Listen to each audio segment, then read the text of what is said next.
زميلي العزيز المكافح الباحث عن وظيفه، تعال احكي لك قصه حياتك. وانت بتقلب في الموبايل في مره لقيت فيديو مكتوب عليه تعال احقق لك حلمك بدخل شهري ثابت اكتر من $500 شهريا، كل ده من غير ولا خبره ولا مجهود. وانت صدقت ودخلت لقيته بيقول لك افتح الموقع الفلاني وسجل عليه وعلم الاجانب العربي وصور صور وباعها وعيش عيشه الاغنياء بقى يا فقير. سجلت على الموقع وقدمت على وظايف وفات شهر والتاني ومحدش بيرد عليك، فانت قلت اكيد المشكله فيا. جربت وظايف تانية وطورت نفسك واخدت كورسات ولغات وتعلمت برامج وتعلمت الجرافيك والتصميم وقدمت تاني، وكانت المفاجاه ان برضه محدش رد عليك. زعلت وعيطت شويه على الوقت اللي راح وبعدين رجعت تسال نفسك تاني، هل الفريلانس فعلا بيجيب عشرات او مئات الدولارات شهريا؟ هل ينفع اعتمد على الفريلانس كدخل شهري؟ هل لو طورت نفسي في الجرافيك والترجمه فعلا اصحاب الوظايف هيختاروني؟ وايه الطرق التانية اللي ممكن الفريلانسر ان هو ياخدها غير المواقع المشهوره اللي طبعا كلنا عارفينها بس انا مش هقول على اسمها كامس؟ ايه المجالات اللي موجوده في الفريلانسنج غير التصميم والترجمه؟ وازاي اعرف اذا كانت وظيفتي مناسبه تبقى فريلانسنج ولا لا؟ وانا شفت بعيني ناس بتكسب اكتر من $500 شهريا. هي الناس بتضحك عليا؟ حياتي طلعت فوتوشوب. تعالى زميلي الباحث عن وظيفه اسمع الكلمتين الجايين دول عشان هنجيب لك من الاخر.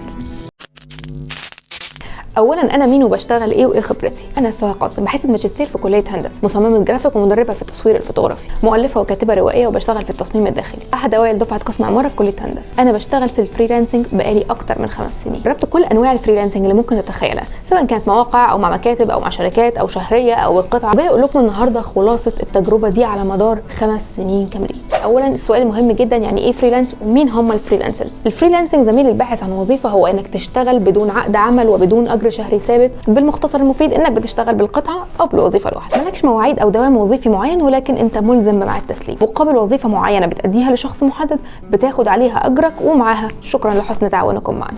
الفريلانسر هو شخص لا يمتلك اي شيء سوى جهاز الحاسوب المكتبي او الكمبيوتر بتاعه او التابلت او الموبايل او ايا كان الجهاز اللي بيشتغل منه، ومحفظه الكاش بتاعته او حسابه البنكي، لان هو فعلا ما عندوش اي راس مال تاني. وطبعا قبل اي شيء فهو بيمتلك توفيق ربنا ثم سعي. فهنكلمك في الفيديو ده ازاي تقدر تستغل كل مهاراتك وموهبتك وشهادتك انك تشتغل فريلانسر محترف.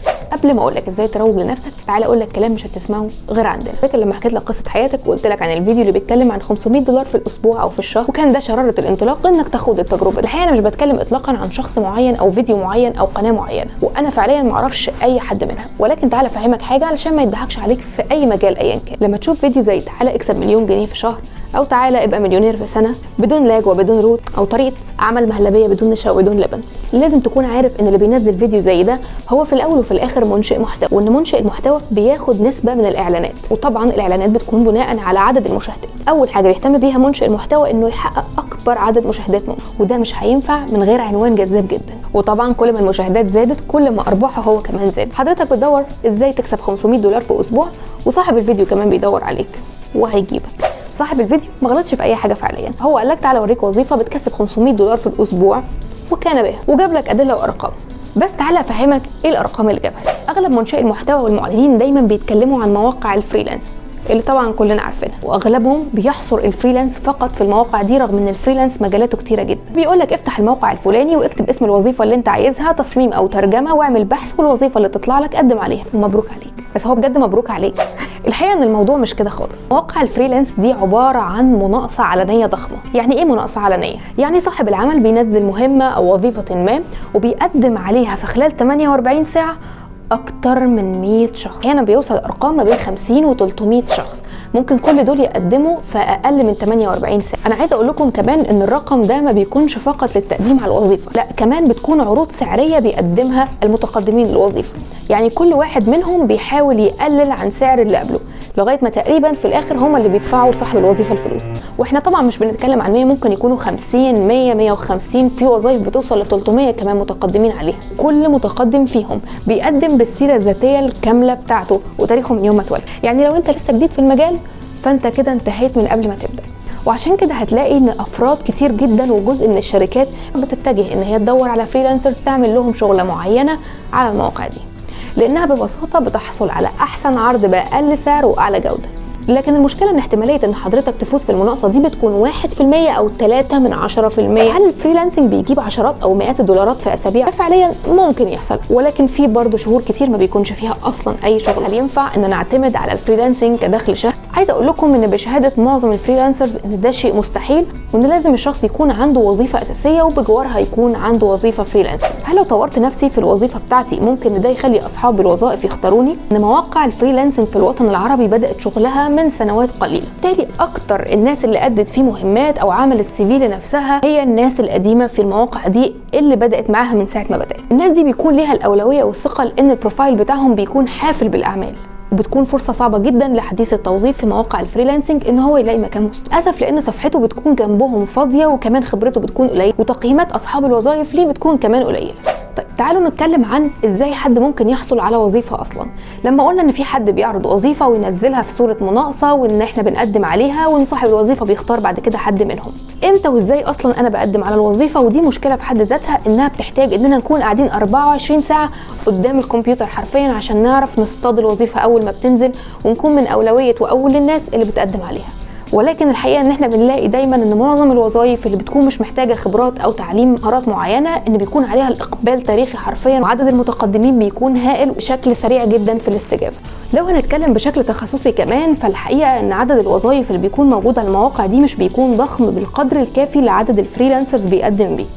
طيب احنا كده اتكلمنا عن مواقع الفريلانسنج المشهوره، تعالوا نتكلم انا كفريلانسر بيكون عندي فرص تانية فين عشان اقدم فيها على وظيفتي. لو هنتكلم بجد فالطرق اللي انا هقولها دلوقتي بتكون اكثر فعاليه بكتير من مواقع الفريلانسنج. نبدا بالترويج الذاتي عن طريق الاعلانات المموله على منصات التواصل المختلفه، او نشر فيديوهات وانشاء محتوى، او التعاقد مع شركه او مكتب للعمل في المنزل شهريا، واهم حاجه توسيع دايره المعارف المختلطه بعيدا عن المجتمع المحترف. فانا هوسع علاقاتي مع ناس ووظائف مختلفه عشان يبقوا عارفين ان هم عندهم جرافيك ديزاينر يقدر يساعدهم بعيدا عن المجتمع المحترف. يعني ما اروحش في وسط جروب فيه 1000 جرافيك ديزاينر واعرض شغلي هناك، لان ساعتها انا مش هيكون ليا في وسطهم سوق.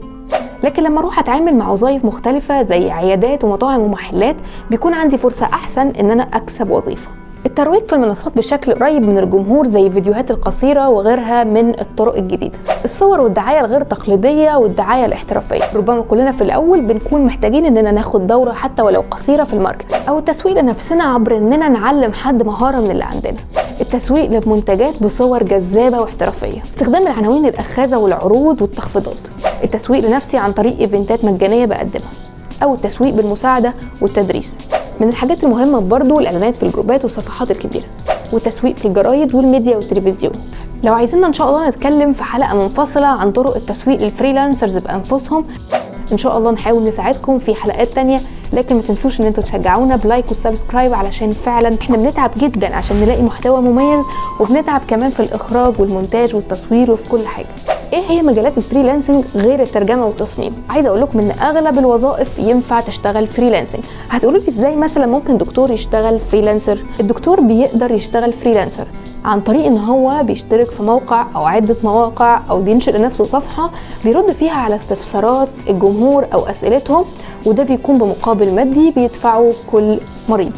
وكذلك اغلب الوظائف ممكن ان اصحابها يشتغلوا فريلانسرز بجوار شغلهم الرئيسي، وده الكلام الحقيقي والواقعي بعيدا عن المثاليات والشكليات والحاجات اللي بنشوفها. تعالى اوريلك ازاي تكسب مليون جنيه في شهر. للاسف من الحاجات المغلوطه جدا ان الفريلانسرز لازم يكونوا اما كمبيوتر ساينس او جرافيك ديزاينرز او انتيريور ديزاينرز او مترجمين. من كتر الفكر ده ما هو منتشر، معظم الناس بقت تتجه ان هي تتعلم الجرافيك ديزاين الانتيريور ديزاين، ولما بينزلوا السوق بيكتشفوا ان هم في بحر. تجربتي الشخصيه وتجارب الاصدقاء على مدار ال5 سنين اللي فاتوا ما كانتش ناجحه جدا، ولكن ما كانتش فاشله، ولكنها كانت واقعيه، وده في حد ذاته اكيد مكسب اني ما اضيعش وقتي مره تانية. عايزه اقول ان كل شيء طبعا بحكمه من ربنا وبقدر، ولكن لازم يكون عندك الدافع انك تسعى وانك ما تيأسش اثناء السعي ده. لكن وانت بتسعى واجب برضو انك تسعى صح، وما تسلكش طرق انت عارف انها غالبا هتكون غير مجديه، ولو دخلتها قرر انك تتحمل المسؤوليه كامله. لازم تعرف ازاي تدور على الصح وازاي تبدا من حيث انتهى الاخرين. ما تنسوش ان السعي ما بيضيعش ابدا، وان السعي دايره مغلقه. اكيد ان شاء الله هيكون في حلقات تانية عن الانتيريور ديزاين وازاي حد ممكن يدخل المجال ده